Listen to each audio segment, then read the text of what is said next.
Kapag nag-anunsyo ang Honda ng anuman, ang mundo ng dalawang gulong ay humihinto upang makinig. Hindi ito katakataka. Pinag-uusapan natin ang pinakamalaking tagagawa sa planeta. Ang nakabenta ng mahigit 400 milyong motorsiklo. Ang nagtatakda ng mga pamantayan ng pagiging maaasahan at teknolohiya. At para sa 2026, nagpasya ang mga taga-Tokyo na hindi sila dumarating upang makipaglaro lamang. Nilinis nila ang katalogo, nirepaso ang mga alamat, at naglabas ng mga tunay na bomba sa mga susing segmento. Dahil dito, ito ang 12 bagong motorsiklong Honda na kailangan mong malaman. At ang numero 1 ay mag-iiwan sa iyo na walang mairason. Magsimula na tayo. Numero 12, Honda GB 350S, pag-update 2026.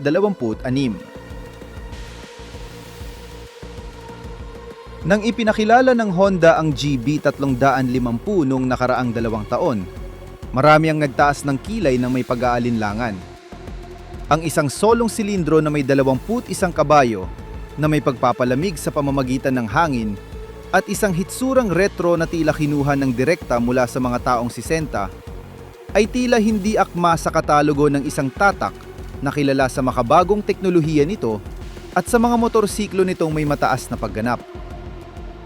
Gayunpaman, pinatunayan ng Honda ng muli na mas kilala nito ang merkado kaysa sa sinuman. Ang GB 350 ay naging isang hindi inaasahang tagumpay, lalo na sa dalawang napakatiyak na madla. Ang mga bagong nagmumotorsiklo na naghahanap ng isang motorsiklong madaling maabot at madaling makontrol. At ang mga veterano na matapos ang maraming taon ng matataas na revolusyon at radikal na posisyon, ay naghahanap ng mas relax, isang motorsiklo upang kumala sa stress at tamasahin ang tanawin ng walang pagmamadali. Para sa 2026, nagpasya ang Honda na gawing perpekto ang formula sa pamamagitan ng GB 350S, isang bersyon na nagpapakinis sa konsepto nang hindi nawawala ang esensya nito. Ito pa rin ang parehong makinang solong silindro na may 348 cm3 na pinalalamig ng hangin, na may mahinahong tulak at maindayog na tunog na bumibihag sa iyo mula sa unang metro. Hindi ito naghahanap ng mga record ng bilis. Naghahanap ito na kumonekta sa iyo. Ipadama sa iyo ang bawat tibok ng piston. Ipaalala sa iyo na ang pagsakay sa motorsiklo ay higit pa sa pagpunta mula sa isang lugar patungo sa iba. Ang mga balita sa pag-update na ito ay nasa mga detalye. Ang mga maliliit na pagbabagong yon na nagbibigay ng pagkakaiba kapag gumugugol ka ng maraming oras sa ibabaw nito. Ang tangke ng gasolina ay muling idinisenyo na may mas hubog na mga anyo na nagpapabuti sa pagkapit ng mga tuhod, na nagbibigay daan sa mas malaking kontrol sa dinamikong pagmamaneho. Ang upuan ay ganap na nirepaso, na may foam na mas mataas ang densidad, na mas sumasipsip ng mga panghinginig, at isang mas premium na tapiserya na nagbibigay ng karagdagang ugnay ng kagandahan. Ang mga pagtatapos na kulay itim na mate ay umaabot na ngayon sa mas maraming bahagi, tulad ng mga salamin at mga takib sa gilid, na nagbibigay dito ng mas moderno at nagkakaisang hitsura nang hindi nawawala ang klasikong hangin na nagpapaging espesyal dito. Ang instrumentasyon ay nananatiling mahusay na timpla ng analog na orasan at maliit na digital na screen na nagbibigay ng lahat ng kinakailangang impormasyon nang hindi nakakalito. At ang pinakaimportante para sa mga tumitingin sa bulsa, ang presyo ay nananatiling kontrolado, tapat sa pilosopiya ng pagiging madaling maabot kung saan ito isinilang. Ang GB 350S 2026 ay hindi isang motorsiklo para sa pakikipagkarera. Ito ay isang motorsiklo para mag-enjoy, para dahan-dahan, para tingnan ang tanawin, para huminto sa bawat tanawan at uminom ng kape habang ang iba ay dumadaan lamang. Ito ang sagot ng Honda sa mga naghahanap ng pagiging tunay sa isang mundo ng mga motorsiklo na lalong nagiging komplikado, digital at malamig. At sa pag-update na ito, pinapatatag nito ang sarili bilang ang hindi mapag-aalinlangan na ng reyna ng mga pang-urbanong may estilo. Isang motorsiklo na nagpapatunay na kung minsan ang mas kaunti ay mas higit. At ang tunay na ebolusyon ay hindi laging nangangahulugan ng mas maraming lakas o mas maraming elektronika. Numero 11 Honda Forza 750 Restyling. Ang segmento ng mga maxi scooter ay isa sa mga pinakamapagkumpitensya at kumikitang bahagi ng merkado sa Europa. At ang Honda ay maraming taon nang nanghingibabaw dito nang may bakal na kamay salamat sa isang hindi nabibigong resipe. Kalidad, kaginhawaan, at teknolohiya sa serbisyo ng gumagamit. Ang Forza 750 ang hindi mapag-aalinlangan ng sanggunian, ang modelong gustong kopyahin ng lahat at walang nakakaabot. Para sa 2026, ang mga inhinyero ng Tokyo ay nagpasya na bigyan ito ng malalim na pagbabago sa itsura na hindi lamang nagpapanatili dito sa tuktok, kundi nagpapalawak pa ng distansya sa mga humahabol dito. Sa aspetong estetika, ang bagong Forza 750 ay gumagamit ng isang disenyo na mas agresibo, mas matalim, na malinaw na inspirasyon ng mga sports na motor ng tatak. Ang harap ay ganap na muling idinisenyo na may isang pangkat na mga ilaw na full LED na bagong gawa na nagbibigay dito ng isang matalas at natatanging tingin. Ang mga linya sa gilid ay mas mahigpit, mas dinamiko, nagpapakita ng pakiramdam ng paggalaw kahit na ito ay nakatigil sa stoplight. Ang mga signal lights sa likod na full LED din ay isinama na ngayon sa isang mas compact at mabalasik na kabuuan. Ngunit higit pa sa estetika, ang Honda ay nagtrabaho ng husto sa ergonomya upang mapabuti ang kaginhawaan sa malalayong biyahe, na siyang sa huli ay hinahanap ng mga gumagamit ng ganitong uri ng sasakyan. Ang windshield na nababagay sa taas sa pamamagitan ng kuryente sa isang pindot lamang ng butones ay may bagong profile na aerodynamic na mas mahusay na naglilihis ng hangin at lubang nagpapababa ng turbulence sa taas ng helmet. Isa sa mga puntong pinakabinabatikos sa mga nakaraang modelo. Ang upuan ay muling idinisenyo na may foam na double density na nakakatagal ng maraming oras sa kalsada nang hindi umaangal ang katawan. At ang posisyon ng mga binti ay ginawang mas mainam upang mabawasan ang pagkapagod sa malalayong yugto. Ang 5 pulgadang kulay na TFT screen ay nananatiling isa sa mga pinakamahusay sa segmento na may malinaw na interface, kabuuang koneksyon sa pamamagitan ng sistemang Honda RoadSync at step-by-step na nabigasyon na direktang ipinapakita sa screen na nag-aalis ng pangangailangang gumamit ng mobile phone. Ang makina ay nananatiling kahanga-hangang gawa ng inhinyeriya na bicylindrical parallel na may 745 cm3, kasama ang 58 kabayo nito na lakas at isang kinis ng paggana na halos mechanical ang perpeksyon. Ang transmission na double clutch DCT na unti-unting pinapahusay sa bawat henerasyon ay mas mabilis na ngayon, mas makinis at mas matalino na kayang pangunahan ang iyong mga utos at laging magbigay ng tamang gear sa bawat sitwasyon. Sa lungsod, ito ay isang tunay na karangyaan na hindi na kailangang magpasok at maglabas ng gear ng patuloy.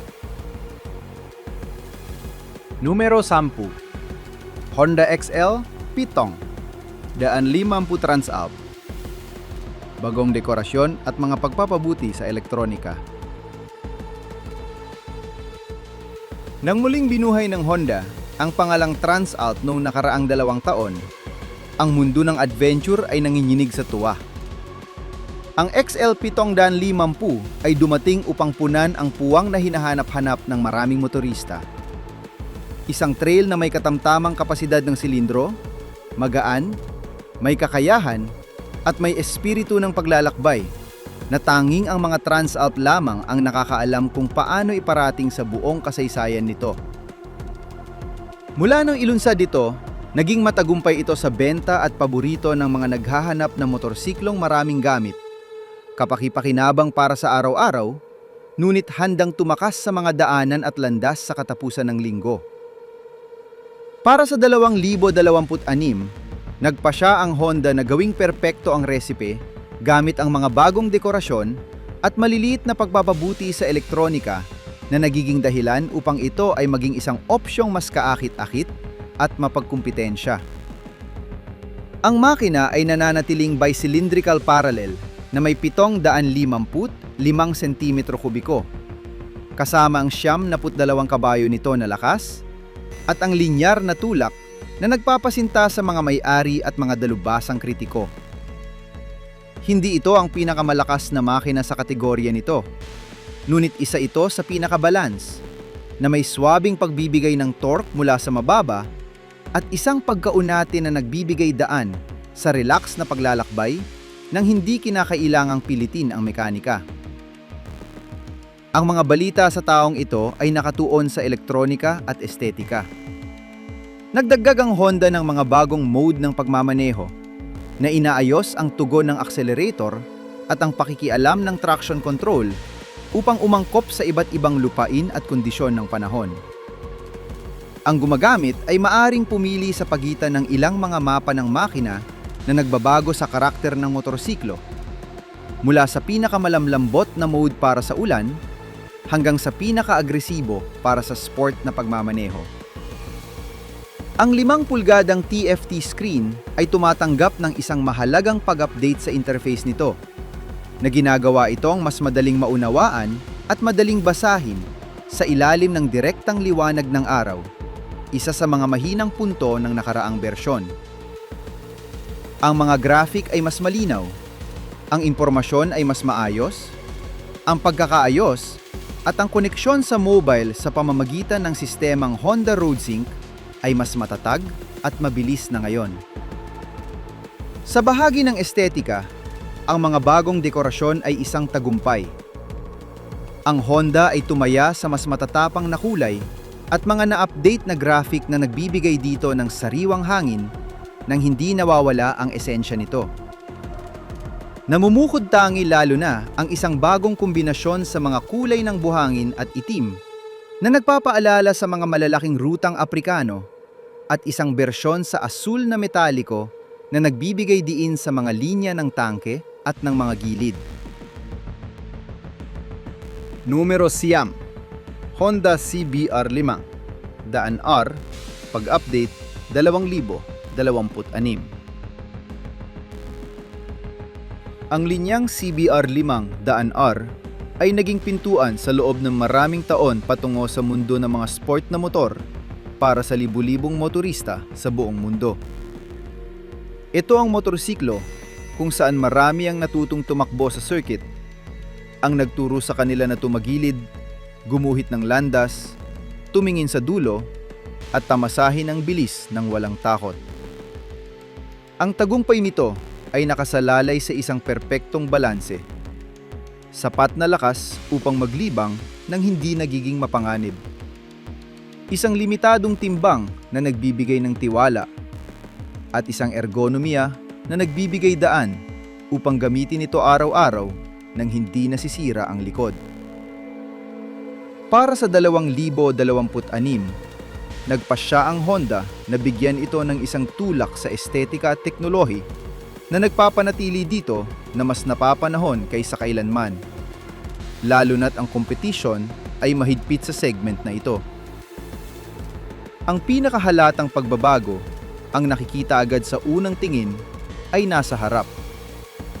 Ang CBR500R ay gumagamit ng isang bagong fairing na malinaw na inspirasyon ng Fireblade, ang mas nakatatandang kapatid nito sa linyang Superbike. Ang pangkat na mga ilaw ay full LED na ngayon, na may disenyo ng dalawahang headlight na mas agresibo at mga linyang mas matalim na nagbumukhang mas malaki at mas mahal na motorsiklo kaysa sa kung ano talaga ito. Ang mga signal light sa harap ay isinama na ngayon sa fairing na nagpapabuti sa aerodynamics at sa pangkalahatang estetika. Ang makina ay nananatiling bicylindrical parallel na may 471 sentimetro kubiko. Kasama ang 47 kabayo nito na lakas at ang pagiging maaasahan na tatak ng tatak. Ito ay isang makinang lubos na napatunayan ang halaga nito, na may 10,000 unit na nabenta at isang reputasyon ng katibayan na ilan lamang ang makakapantay. Ngunit nagtrabaho ang Honda sa elektronika upang mapabuti ang tugon ng accelerator na ginagawang mas swabe at mas madaling kontrolin ang pagbibigay ng lakas, lalo na sa mga unang gear, kung saan ang mga bagong piloto ay nagpapasalamat sa isang mas linyar at madaling hula ang tugon. Ang fork sa harap ay may mga bagong pagsasaayos ng hydraulics na nagpapabuti sa pag-uugali sa malalakas na pagpreno at sa sport na pagmamaneho, na naghahatid ng mas malaking tiwala sa piloto kapag humahataw.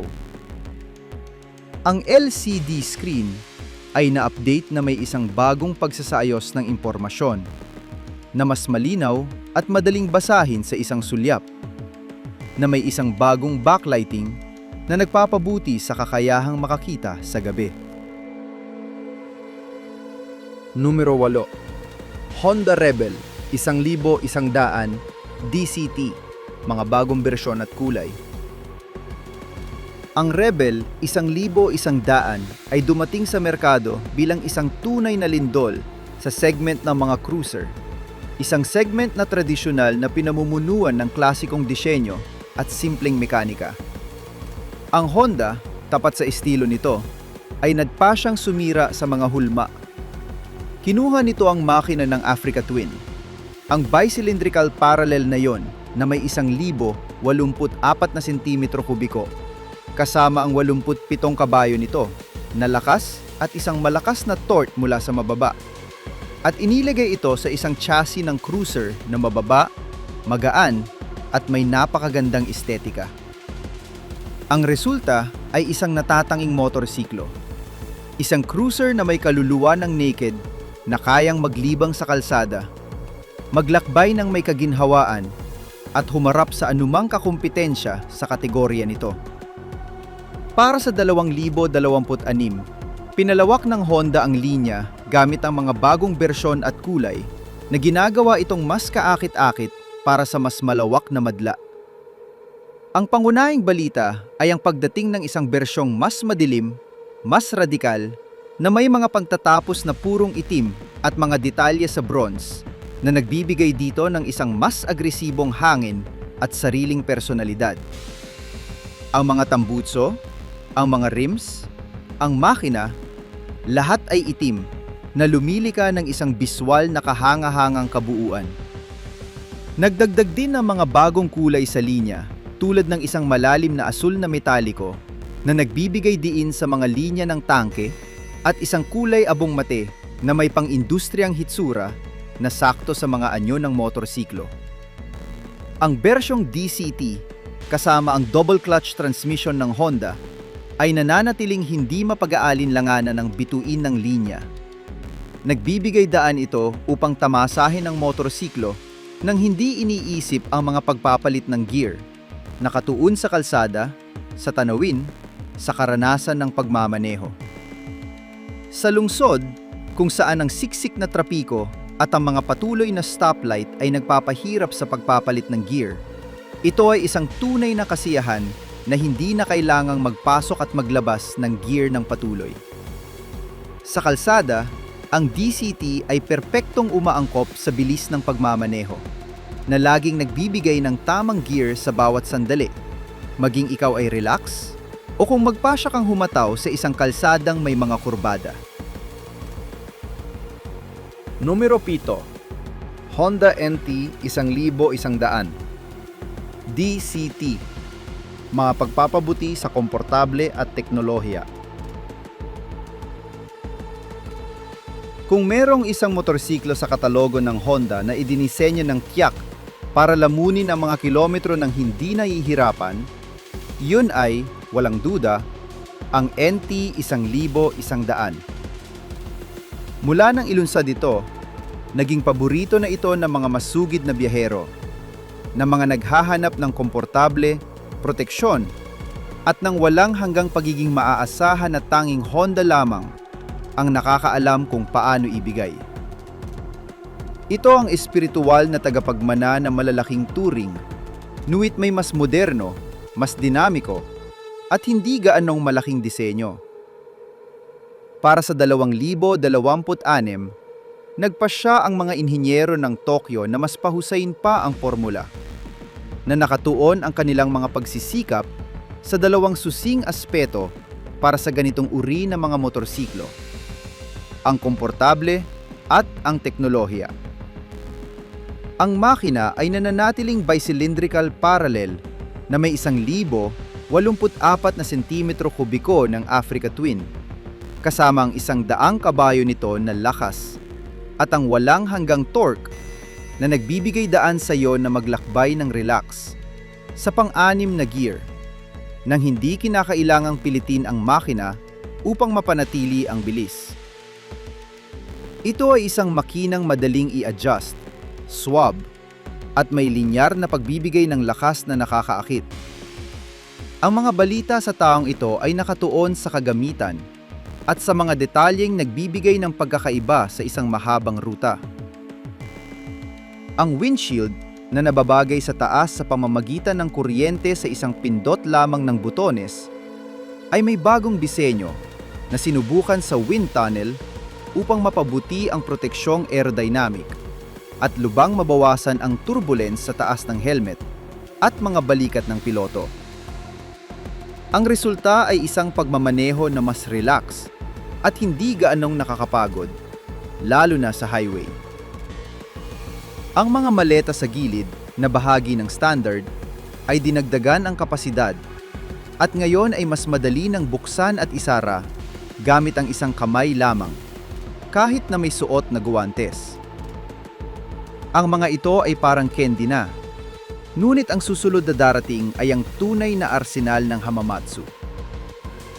Pinag-uusapan natin ang naked na nangangakong magre-revolusyon sa segment nito, ang trail na hinihintay ng marami, ang sport na bumabalik sa pinagmulan nito, at ang maxi tourer na walang kinatatakutan.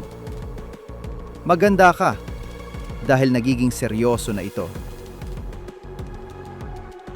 Numero 6, Honda NC 750X.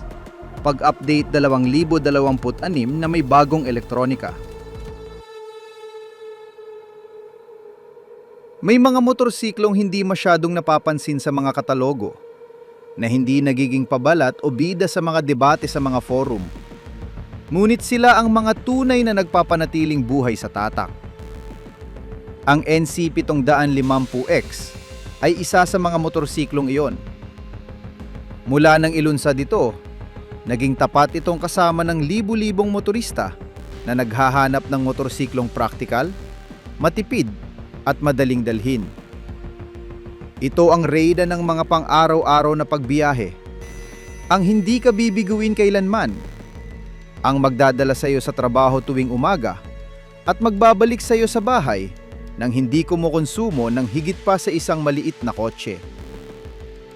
Para sa 2026, nagpasya ang Honda na bigyan ito ng isang tulak sa teknolohiya na nagpapanatili dito na mas napapanahon kaysa kailanman, lalo na't ang segment ng mga motorsiklo na may katamtamang kapasidad ng silindro ay nagiging mas mapagkumpitensya.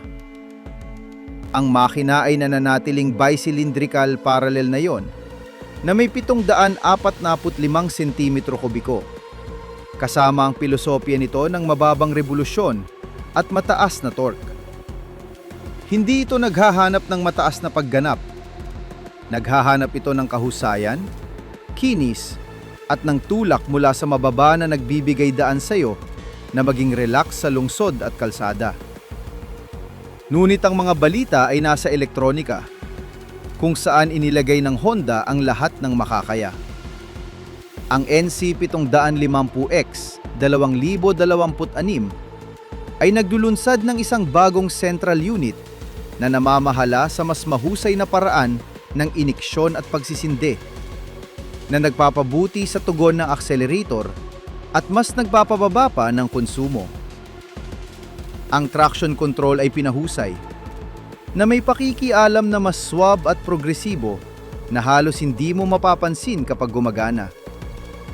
At ang pinakaimportante, ang 5 pulgadang kulay na TFT screen ay tumatanggap ng isang kumpletong pag-update na may isang bagong interface na mas moderno at ang koneksyon sa mobile sa pamamagitan ng sistemang Honda RoadSync. Numero 5, Honda Africa Twin. Bagong special edition / mga pagpapabuti sa suspension. Ang pag-uusap tungkol sa Africa Twin ay pag-uusap tungkol sa alamat. Mula nang bumalik ito sa merkado, naging hindi mapag-aalinlangan ng sanggunian nito ng malalaking trail ang motorsiklong gustong magkaroon ng lahat at ang sinusubukang patalsikin sa trono ng kompetisyon sa loob ng maraming taon ng walang tagumpay. Para sa 2026, nagpa siya ang Honda na ipagdiwang ang katayuang ito gamit ang isang special edition at mga pagpapabuti sa suspension na nagiging dahilan upang ito ay maging isang opsyong mas kaakit-akit para sa mga tunay na adventurer. Ang makina ay nananatiling bicylindrical parallel na may 1,084 na sentimetro kubiko, kasama ang 100 kabayo nito na lakas at ang napakalaking torque na nagbibigay daan sa iyo na tumakbo sa mga daanan at kalsada ng may parehong kadalian. Ito ay isang makinang lubos na napatunayan ang pagiging maaasahan sa mga pinakamatinding kondisyon, mula sa init ng disyerto hanggang sa lamig ng matataas na bundok. Ang malaking balita sa taong ito ay nasa mga suspension. Nagtrabaho ang Honda kasama ang Showa upang bumuo ng isang bagong bersyon ng mga suspension na elektroniko na may pagsasaayos na mas tumpak at isang tugon na mas mabilis. Ang sistemang EERA, Showa Electronically Equipped Ride Adjustment, ay mayroon na ngayong mga bagong algorithm na umaangkop sa loob ng milisegundo sa mga kondisyon ng lupain, na laging nag-aalok ng pinakamahusay na balanse sa pagitan ng komportable at kontrol. Magmula sa highway hanggang sa pumasok ka sa isang daan ng mabato, ang suspension ay otomatikong umaayos upang mag-alok sa iyo ng pinakamahusay na karanasan. Bukod dito, naglunsad ang Honda ng isang special edition na nagbibigay pugay sa mga Africa Twin noong taong 80, na may dekorasyong gumagaya sa mga kulay at graphic ng mga motorsiklong yon na nanalo sa rally ng Paris-Dakar. Numero 4, Honda CBR 6 na RAN RR. Pagbabalik sa merkado ng Europa/Amerikano. Ito ay, walang duda, isa sa mga balitang pinakahihintay ng mga mahilig sa mga sports na motor. Ang CBR 6 na RAN RR ay nagbabalik. Matapos ang maraming taon ng kawalan sa mga susing merkado tulad ng Europa at Amerikano, nagpasya ang Honda na oras na upang ibalik ang isa sa mga motorsiklong pinakamamahal sa kasaysayan nito. Ang CBR 6 na RAN RR ay hindi lamang basta-basta motorsiklo. Ito ay isang lodi ng mga katamtamang kapasidad ng silindro, ang sanggunian na gustong talunin ng lahat at nagmarka sa isang buong henerasyon ng mga piloto. Para sa 2026, nagtrabaho ng husto ang Honda upang ang pagbabalik nito ay tumugma sa mga inaasahan. Ang makina ay nananatiling 4 na silindro sa linya na may 6 na rang sentimetro kubiko, kasama ang katangi-tanging tunog nito na parang sirena at ang paraan ng pag-unat hanggang sa walang hanggan. Ngunit nakatanggap ito ng mga mahalagang pagpapabuti upang sumunod sa mga regulasyon sa emisyon nang hindi nawawala ang kahit katiting na karakter nito. Ang lakas ay nananatili sa mga antas na malapit sa 120 kabayo na may pagbibigay na nangangako ng matinding emosyon mula sa 10,000 revolusyon. Ang elektronika ay napapanahon na sa pinakabago ng tatak. Central unit na inertial na may 6 na axis, adjustable traction control, mga mode ng pagmamaneho, ABS sa kurba, at isang anti-rebound clutch na nagbibigay daan sa pagpreno ng sagad at pagpapalit ng gear nang hindi nawawala ang balanse ng motorsiklo. Ang aerodynamics ay nakatanggap din ng atensyon na may isang bagong fairing na may kasamang mga maliliit na winglet na inspirasyon ng MotoGP na nagpapabuti sa katatagan sa mataas na bilis at nagbibigay dito ng mas agresibong hitsura. Numero 3. Honda Hornet CB 750. Bagong bersyon na may semimanilar. Ang Hornet CB 750 ay dumating noong nakaraang 2 taon upang irevolusyon ang segment ng mga naked na may katamtamang kapasidad ng silindro. Kasama ang makinang bi-cylindrical parallel nito na may 750 at 5 cm kubiko at ang 72 kabayo nito, mabilis itong naging paborito ng mga naghahanap ng motorsiklong masaya, maliksi at may espesyal na karakter na tanging mga Hornet lamang ang mayroon. Para sa 2026, nagpasya ang Honda na pinalawak ang linya gamit ang isang bagong bersyon na nangangako ng mas matinding emosyon. Ang Hornet CB 750 na may semimanilar. Ang bagong variant na ito ay isinilang para sa mga naghahanap ng mas sport na posisyon, mas pang-racing, nang hindi isinasantabi ang esensya ng Hornet. Ang makina at ang chassis ay pareho pa rin, kasama ang likas na kaliksihan na nagpapasaya rito sa mga kalsadang may kurbada. Ngunit ang bagong semimanilar na mas mababa at mas abante ay ganap na nagbabago sa posisyon ng pagmamaneho. Numero 2. Honda Goldwing. Pag-update sa teknolohiya at disenyo. Ang Goldwing ay, sa madaling salita, ang reyna ng mga touring. Walang ibang paraan upang sabihin ito. Sa loob ng ilang dekada, ito ang ganap na sanggunian ng marangyang turismo. Ang motorsiklong nagtatakda ng segment at ang sinusubukang kopyahin ng lahat ng walang tagumpay. Para sa 2026, nagpasya ang Honda na ang reyna ay karapat-dapat sa isang pag-update na akma sa katayuan nito. Kasama ang mga pagpapabuti sa teknolohiya at disenyo na nagpapanatili rito sa tuktok. Sa aspetong estetika, ang Goldwing 2026 ay nakatanggap ng banayad, ngunit epektibong pagbabago sa hitsura. Ang harap ay muling idinisenyo na may isang bagong pangkat na mga ilaw na full LED na nagbibigay dito ng mas moderno at sopistikadong hitsura. Ang mga linya sa gilid ay pinakinis na mas mainam na sumasama sa mga maleta at sa trunk sa likod. Ang mga kulay ay bago na may mga opsyong bitono na sakto sa kanya at nagpapatingkad sa kanyang anyo. Ngunit ang mahalaga, tulad ng lagi sa Goldwing, ay nasa teknolohiya at komportable. Ang makinang boxer na may 6 na silindro at 1,833 cm kubiko ay nananatiling isang obra maestra ng kinis at lakas. 126 na kabayo na tumutulak ng may mechanical na kinis at isang tunog na bumabalot sa iyo. Ang transmission na double clutch DCT ay mas pinahusay pa, na may mas mabilis at mas makinis na pagpapalit at isang bagong lohika ng paggana na mas umaangkop sa estilo ng pagmamaneho. Numero 1. Honda CB 1000 Hornet, ang pinakahuling naked na hinihintay ng lahat.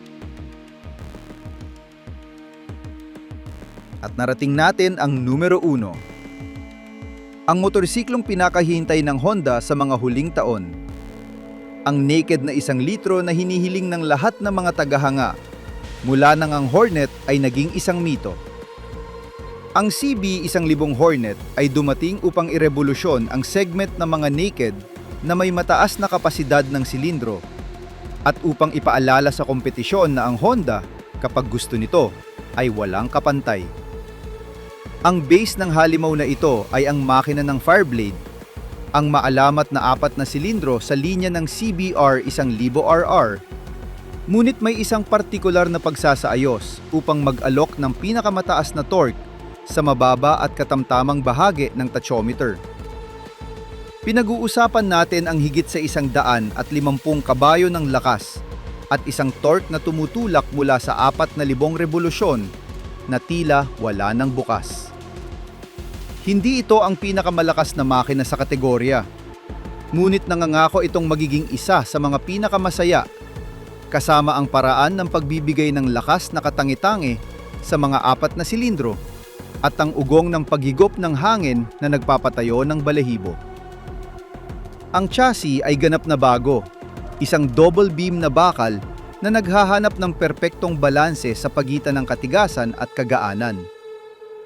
Ang swing arm ay gawa sa aluminyo. Ang mga suspension ay mula sa Showa na may kumpletong regulasyon. At ang mga preno ay malalakas na radial na may 4 na piston mula sa Nissin.